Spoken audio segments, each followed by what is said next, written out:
बचपन में मेरे टोटल मार्क्स 30 आते थे 400 में से। 10वीं के एग्ज़ाम के रिज़ल्ट आने पे मेरे काफ़ी सारे दोस्त जो थे, ये इसको कैसे क्लास में स्कूल में 3rd रैंक आ गया, इसको तो फुल स्टॉप भी नहीं आता है, कॉमा भी लिखना नहीं आता है, इसको कहाँ से इसको चुन लिया गया। तो इस वक्त हम आईआईएम रायपुर के बोर्ड रूम में बैठे हुए हैं और हमारे साथ प्रोफेसर राम कुमार काकानी जी हैं। सर, बहुत बहुत स्वागत है रायपुर में और हमारे कार्यक्रम में। नमस्कार, धन्यवाद। सर, पहले तो हम आपको शुभकामनाएं और बधाई देंगे कि आपने यहाँ ज्वाइनिंग की और आपके अनुभवों का लाभ पूरी नई पीढ़ी को मिलेगा। बिल्कुल, पूरी कोशिश रहेगी कि हम छत्तीसगढ़ के लिए और जी हमारे नए बच्चों के लिए जितना हो सके उतना कर सके। सर, आमतौर पे जब भी हम किसी से बातचीत करते हैं उनकी हम जर्नी जानना चाहते हैं कि क्या क्या उन्होंने किया और किस बेस पे पहुंचते पहुंचते वो इस मुकाम पे पहुंचे हैं। तो सबसे पहले आप स्कूल की जर्नी जानना चाहेंगे, कहाँ आपकी पढ़ाई हुई, स्कूलिंग फिर कॉलेज? हाँ, देखिए, मैं राजमंद्री आंध्र प्रदेश से हूँ। जी वहाँ पे मेरी पैदाइश हुई है और उसके बाद में पढ़ाई भी राजमंद्री आंध्रा में हुआ है। उसके बाद हमने इंजीनियरिंग किया था आंध्रा यूनिवर्सिटी विशाखापट्टनम से। तो लगभग मैं ये कह सकता हूँ कि I come from a lower middle class family. Rajahmundry में मेरे पिताजी नौकरी करते थे अकाउंटेंट की तरह, एक कैशियर थे वो। और उसके बाद में क्या हुआ कि मैंने बचपन में पढ़ाई में बहुत बढ़िया नहीं था मैं। लगभग मैंने 3rd क्लास तक तो मैं फेल ही हुआ हूँ, मुझे इतना पता है। तो उसके बाद में हर आदमी के साथ एक तो अच्छी चीज़ें होती है, तो हमारे साथ भी एक दो इंसिडेंट हुए, तो फिर हमारा करियर ट्रैक जो है चेंज हो गया। और इंजीनियरिंग के बाद में जो है हमने पहले नौकरी ज्वाइन किया। हमने ज्वाइन किया इंजीनियर्स इंडिया लिमिटेड दिल्ली में। और दिल्ली में काम करने के बाद जो है मैंने कम उम्र थी, तो थोड़ा सा ये रहता है कि भाई एक जगह से दूसरे जगह आदमी चंचल रहता है। हमने जो है अपना मूवमेंट लिया इंजीनियर्स इंडिया लिमिटेड से Bokaro steel plant, steel authority of India limited, वहाँ पे। तो वहाँ पहुँचे और वहाँ पे करीब 3 साल हमने काम किया। तो ये पूरे दौरान काम करते समय हमें सिर्फ रात में जो है नाइट शिफ्ट दिया जाता था, क्योंकि हम सबसे जूनियर थे वहाँ पे, जी जो स्टील प्लांट थे और जिस ब्रिगेड में काम करते थे। तो हमने क्या किया कि भाई जो फाइनेंस के न्यूज़पेपर्स थे वो सारे पढ़ने लग गए। और वो पढ़ते पढ़ते जो है हमें ये समझ आया कि जो है कुछ लोग अचानक बहुत जल्दी अमीर बन जाते हैं और कुछ लोग जो है एकदम कंगाल भी हो जाते हैं। वो हर्षद मेहता का टाइम था, जी यदि आपको 92। याद होगा। हाँ, 88 to 92 जी वाला पीरियड, सेम मेरा इंजीनियरिंग का पीरियड भी वही है। तो मैंने भी अपने एक दो चाचा वगैरह जो भी बोलिए या दूर के रिश्तेदार बोलिए, सडनली मैंने देखा कि कुछ अमीर भी बन गए, कुछ गरीब भी हो गए। तो ये ज़रूर मन में ये सवाल था कि भाई ऐसे क्या होता है वो मार्केट में, जो कि आदमी जो है, कुछ लोग 2-4 साल में एक्स से 10x हो जाते हैं और कुछ लोग 10x से सीधा 0 पे आ जाते हैं। तो इसी सवाल को लेकर के हमने फिर अपना पढ़ाई शुरू किया और हमने पीएचडी किया आईआईएम कलकत्ता से। आईआईएम कलकत्ता में हमने करीब 4-5 साल बिताए। तो वहाँ पे जो है हमें पता चला कि भाई इंडियन बिजनेस ग्रुप्स, ये जो भारत के जो बड़े बड़े कंपनियां हैं, टाटा, बिरला वगैरह वगैरह, ये जो है सिर्फ भारत में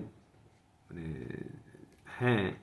और मान लीजिए अमेरिका ले लीजिए या यूरोप ले लीजिए, इस तरह के कंपनी, इस तरह के ग्रुप, बिजनेस ग्रुप जो हैं वो काफ़ी कम हैं वहाँ पे। तो उसको एक अध्ययन का विषय बना के हमने अपना पीएचडी किया। 2001 में हम डेनमार्क भी गए। 2000 में हम डेनमार्क भी गए अपने पीएचडी के दौरान। और ये सारा करते करते अब जो है आप ये भी मान जाएंगे कि हल्के फुल्के ज़िंदगी के उतार चढ़ाव आते ही हैं। तो जब मैं पढ़ाई कर रहा था, पिताजी गुजर गए थे, या मान लीजिए कुछ और भी चीज़ें हुई अच्छी और बुरी जो भी है, तो उनसे जो है काफ़ी कुछ सीखने मिल गया। क्योंकि जब आप पे जिम्मेदारी जिम्मेदारी। पड़ती है और अगर आप ले पाते हैं, तब मुझे लगता है कि वो एक पड़ाव से दूसरे पड़ाव फिर थोड़ा सा ऑटोमेटिक हो जाता है। तो मेरे हिसाब से I think this is the most important, कि भाई मौका मिला और आप पड़ाव, एक पड़ाव से दूसरे पड़ाव निकल गए, तो फिर जो है चांस है कि आपको और भी मिल सकता है शायद। तो डेनमार्क में करने के बाद उसके बाद जो है मैंने फिर वापस आया और यहाँ पे 3-4 नौकरियाँ थी, उनमें से हमने XLRA जमशेदपुर में ज्वाइन किया। तो यदि आप देखेंगे मेरे करियर में, उसके बाद तो टीचिंग में था। टीचिंग में करीब मान लीजिए आप ये समझ सकते हैं कि 15 साल XLRA में था, और 6 महीना डेनमार्क यूरोप, 6 महीना नाइजीरिया अफ्रीका, और करीब करीब 6 महीना दुबई, और 1 साल जो है सिंगापुर। ये 4 जगह हमने काम किया। और जो है बीच में, मैं फिर 2011-12 में हमें ये भी लगा कि भाई हम शायद कुछ नहीं कर रहे हैं अपने सोशल इम्पैक्टफुल, मैंने अपने जो मान लीजिए नीचे वाले वर्ग के लिए या जो भी, वो बहुत एक खटकती थी। हालांकि मैंने 10-15 साल नौकरी किया, फिर भी वो एक बात मन में थी कि भाई स्टूडेंट्स को तो पढ़ा रहा हूँ मगर और भी कुछ करना चाहिए। तो मैंने 2012 में जो है मैं Lal Bahadur Shastri national academy of administration Mussoorie, जहाँ पे IAS ऑफिसर्स हैं और भी लोग रहते हैं जो यंग ऑफिसर्स, उनकी जो ट्रेनिंग होती है, मिड करियर ट्रेनिंग होती है, वहाँ पे जाके ज्वाइन किया। वहाँ पे मैंने 2.5 साल सिविल सर्वेंट्स के साथ बिताया। बिताया, समय बिताया। तो वैसे तो हम कह सकते हैं कि PhD है, काफ़ी किताबें लिखी है, ये वो, बट मुझे लगता है सबसे बड़ा चेंज मेरे में तब आया जब मैं मसूरी में अपने 2.5 साल जो है वो हिमालय पे बिताया। और क्योंकि मुझे लगता है उनका काम बहुत अलग है और उनका तरीका अलग है और उनकी दिक्कतें बहुत ही अलग है। बड़ा आसान है हम लोगों को किसी IAS अफसर को अच्छा या बुरा बोलना, बट मुझे लगता है कि उनकी अड़चनें और उनके जो भी चीज़ें हैं बहुत ही अजीब है। मैंने ऐसे लगता है कि कभी कभी मुझे 1-2 अफसर को तो देख के ऐसे लगता है कि ये तो बॉन्डेड लेबरर है अपने देश के लिए, मैंने बंधुआ मजदूर। तो उनसे जो है काफ़ी सीखने मिला।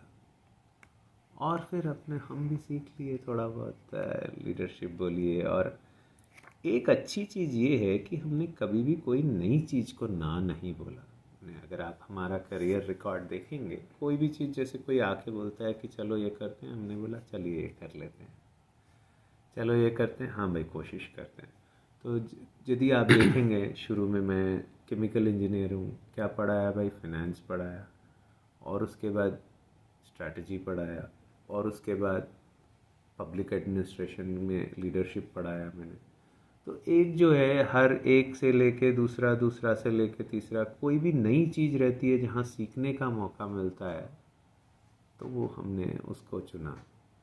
तो आप ये बोल सकते हैं एक ही चीज़ को पकड़ के नहीं रखा। शायद रिपीट होने से शायद मुझे बोरिंग लगता है, मेरे ख्याल में जी। मुझे ये समझ आता है।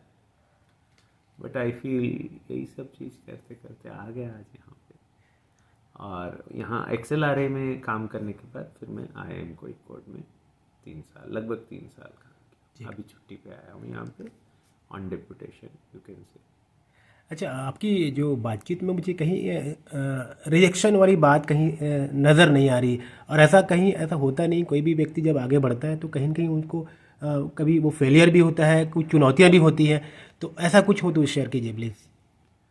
बहुत आती है रिजेक्शन में, फेल्यूर्स तो मेरे ख्याल में most important thing for the modern generation, specially young generation जो है, मैनेजिंग फेल्यूर। एक जो दिक्कत वाली फेस होती है जब आप मार खाते हैं, तो वो चीज़ जो है, जो कि मान लीजिए एक स्पोर्ट्स में रहता है, आप खेलने जाते हैं, रोज़ हार के आते हैं, वो चीज़ जो है I think modern generation possibly. अच्छा, जब ओके, आपका सवाल ये था कि what failures in life did you face to move yes. Here, right? तो वहाँ पे मैं यही कहूँगा कि काफ़ी चीज़ें थी। सबसे पहले तो मैंने जैसे बोला, बचपन में मेरे टोटल मार्क्स 30 आते थे 400 में से, और ये थर्ड क्लास तक था। स्कूल जाने में बड़ी दिक्कत होती थी माँ बाप को। तो अभी भी बोलते हैं हमारी माता जी जो है, तो that it self is a failure, right? तो वहाँ से निकल के धीरे धीरे आदमी एक सर्टेन लेवल पे आया ही है, एजुकेशन कर रहा था।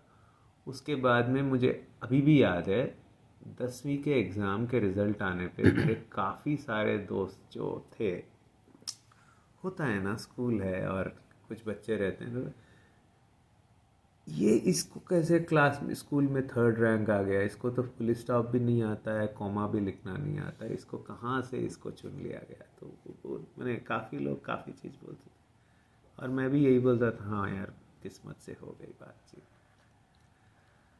तो ये दो तीन मैंने बहुत एक्सट्रीम इंसिडेंट्स हैं। एक और इंसिडेंट है कि my parents, my father's expiry जो है बहुत ही, I would say that was extreme also, and suddenly जिम्मेदारी आ गई अपने ऊपर।